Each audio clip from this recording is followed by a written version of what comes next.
Hello guys, welcome back to my channel. আমি চলে এসেছি একটা নতুন ভিডিও নিয়ে। তো আশা করি তোমরা সবাই ভালো আছো, সুস্থ আছো। তো ভিডিওটা না টেনে পুরোটা দেখো, আশা করি তোমাদের ভালো লাগবে। তো এখানটায় তোমরা সবাই দেখতেই পাচ্ছ যে আমি এখানটায় সকালের শুরুটা করছি, দেখো ঘুগনি আর মুড়ি দিয়ে। তো প্রচণ্ড খিদে পেয়েছিল বলে তার জন্য আমি এখানটায় খাচ্ছিলাম। তারপর দেখো খেয়ে দিয়ে আমি চলে গেছিলাম জামা কাপড় কাচার জন্যে। এই বৃষ্টির মধ্যেও কিছু জিনিস কাচতে বাকি ছিল, তো সেইগুলোই আমি এখন কাচছি।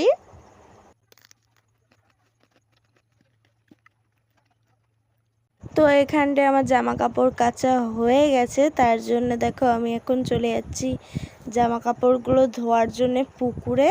জামা কাপড়গুলো এখন আমি ধুয়ে নেব।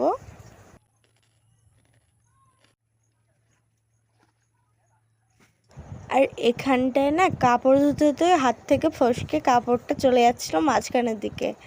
তো আমি আবার কাপড়টা ধরে নিয়েছিলাম, তো ফসকে চলে যাচ্ছিলো বলে আমি আবার এখানটায় দেখো হাসছিলাম। তো এখানটায় দেখো আমার জামা কাপড়গুলো ধোয়া হয়ে গেছে। আমি এবার জামা কাপড় থেকে জলটা চিপড়ে নিচ্ছি।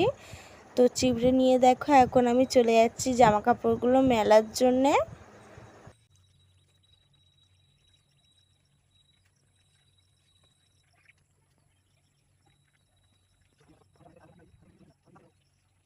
তো এখানটায় আমার জামা কাপড় মেলা হয়ে গেছে, তার জন্য আমি এখন চলে এসেছি রান্নাঘরে রান্না করার জন্য।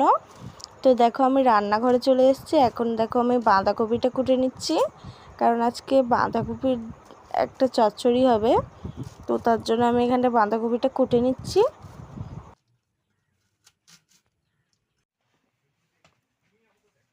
তো এখানটায় তোমরা দেখতেই পাচ্ছ আমার বাঁধাকপিটা কোটা হয়ে গেছে। আর এখানটায় মা কিছুটা আলু কুটে দিয়েছিল, আর একটু বাকি ছিল, আর একটু আর কি আলু লাগতো, তার জন্য আমি এখানটায় আলুটাকে দেখো কেটে নিচ্ছি এখন।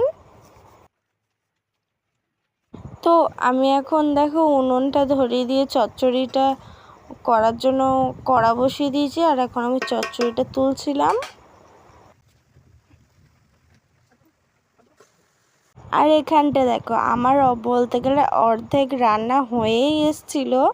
আবার দেখি বাবা চিংড়ি মাছ এনেছে, তার জন্য দেখো আমি এখন চিংড়ি মাছটা কুটবো। তো চিংড়ি মাছটা কোটার জন্য এখন চলে যাচ্ছি। তো বাইরে গিয়ে দেখি যে বৃষ্টি পড়ছে, তো তার জন্য আমি বাইরে যেতে পারবো না।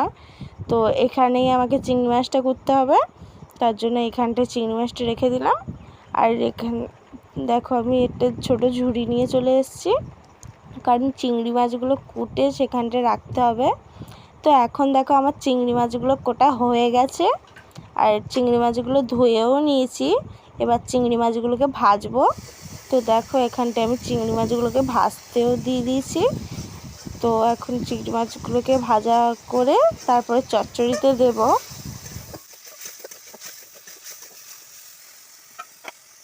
আর এখানটা দেখো আমি একটু কাঁচা আমও কেটেছিলাম, একটু চাটনি করব। তো এখানটা দেখো অর্ধেক চচ্চড়ি হয়ে গেছে, কিন্তু চিংড়ি মাছের জন্য আমাকে আবার নামিয়ে দিতে হয়েছিল। আর এখানটায় চিংড়ি মাছটা অনেকটা ভাজা হয়ে গেছে।